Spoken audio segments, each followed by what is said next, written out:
ఈ కాంగ్రెస్ పార్టీ మొన్న రేవంత్ రెడ్డి అయితే ఆ మాటలు వింటుంటే మనకు అందరూ అనిపించింది ఎంత గొప్పోడు రేవంత్ రెడ్డి, ఎంత బాగా మాట్లాడుతున్నాడు, ఎంత బాగా చెప్తుండు, అబ్బా మన కుటుంబంలో పుట్టినట్టు చెప్పిండు అనుకుంటారు.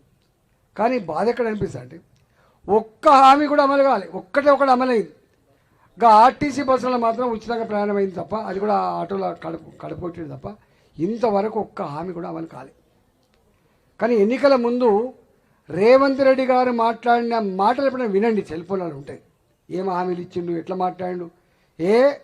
నువ్వు ఇట్లా ఓటు అయ్యి 9వ తారీఖు నాడు నేను ముఖ్యమంత్రి అవుతున్నా, 10వ తారీఖు నుంచి నీకు 4,000 రూపాయలు పెన్షన్ వస్తాను.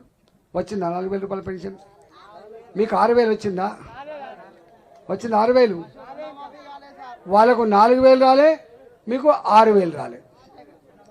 ఒకటి. రెండోది, భర్తలు వదిలిపెట్టినా భర్తలు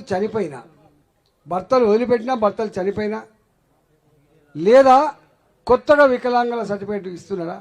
కొత్త పెన్షన్ ఇస్తున్నారా? కొత్త పెన్షన్లు లేవు. మూడవది, ప్రతి మహిళకు నెలకు 2,500 రూపాయలు ప్రభుత్వ ఉద్యోగి ఎట్లయితే బ్యాంకులకు పడుతున్నాయో మనకు కూడా పడతాయని చెప్పింది. ఇచ్చిందా? ఒక్క మనిషికి కూడా 6 నెలలు 5 నెలలు దాటిపోతుంది. ఒక్క మనిషికి కూడా ఇప్పటిదాకా 2,500 రూపాయలు ఇయ్యలే. కళ్యాణ లక్ష్మి 1,00,000 రూపాయలు స్కీమ్. ఏమనినా కళ్యాణ లక్ష్మి సరిపోతలేదు, తులం బంగారం కూడా ఇస్తా అని చెప్పిండు. తులం బంగారం కాస్ట్ 75,000 రూపాయలు ఇవ్వాలి. ఎవరికైనా వచ్చిందా అమ్మా ఈయన 5 నెలల? ఆరోది ఏంటంటే గ్యాస్ సిలిండర్ ఇంకా రాలేదా? వస్తానుగా. గ్యాస్ సిలిండర్ రాలేదు, కరెంటు 0 బిల్లు ఇంకా రాలేదు. ఇవాళ నేనేమంటున్నా అంటే, ఇప్పుడు ఏమంటాడు ఆయన అంటే, నేను ఇద్దామనుకున్నా కానీ పైసలు లేవు. పైసలు ఉన్నాయా లేవా చూసుకోవాను మరి. అంటే తనది కాకపోతే ఢిల్లీ దాకా దిగమన్నట్టుగా ఏది పడితే అదే అడ్డగోలు హామీలు ఇచ్చి అధికారంకి వచ్చిన తర్వాత ఒడ్డెక్కేదాకా బోడమల్లప్ప, ఒడ్డెక్కినాక బోడమల్లప్పలకు చేయొచ్చా? అక్కడ ఎవరో ఒక ఆయన అంటుండు, ఆయన ఇచ్చేది కూడా లేదంటుండే, కట్టెపడుకోండి. అక్కడ ఎందుకు ఇచ్చేది లేదంటున్నాడు ఆయన? ఈ ప్రభుత్వ ఉద్యోగికే ప్రతి నెల జీతమైన డబ్బులు లేవు.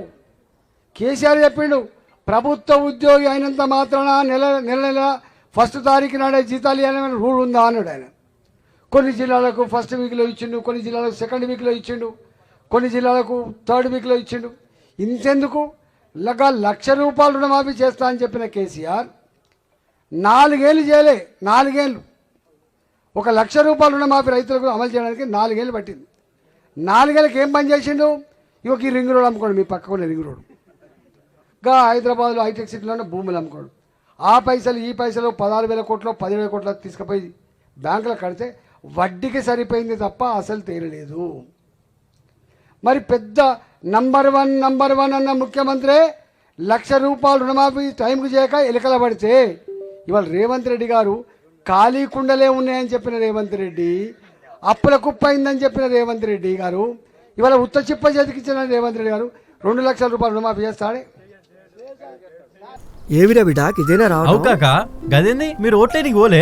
ఎవరికేస్తే ఏం లాభం? పెట్టిన దానికి 10 ఇంతలు సంపాదించేటోళ్ళే. తెల్లని అన్ని పాలు కావు, నల్లని అన్ని నీళ్లు కావు. మోడీ చెప్పి అవు మామా, మనం ఓటు వేస్తుంది మన ఆర్థిక వ్యవస్థను ఇంకా పెంచడం కోసం. ఎన్ని కష్టాలు వచ్చినా మన కోసం నిలబడుతున్న గొప్ప నాయకుడి కోసం. ఒకప్పుడు టెర్రరిస్టుల విధ్వంసాలతో, నక్సలైట్ల దాడులతో దద్దరిల్లిన నా నేల ఈ రోజు ఎక్కడా ఉగ్రవాదుల దాడులు లేకుండా, మతం పేరుతో మారణ హోమాలు లేకుండా ప్రశాంతంగా ఉందంటే కారణం మోదీ కాదంటామా? మోదీ గారి అడుగులో అడుగు వేస్తూ నేనుంటాను. మరి మీరు కమలం గుర్తుకి ఓటేద్దాం, బీజేపీని గెలిపిద్దాం.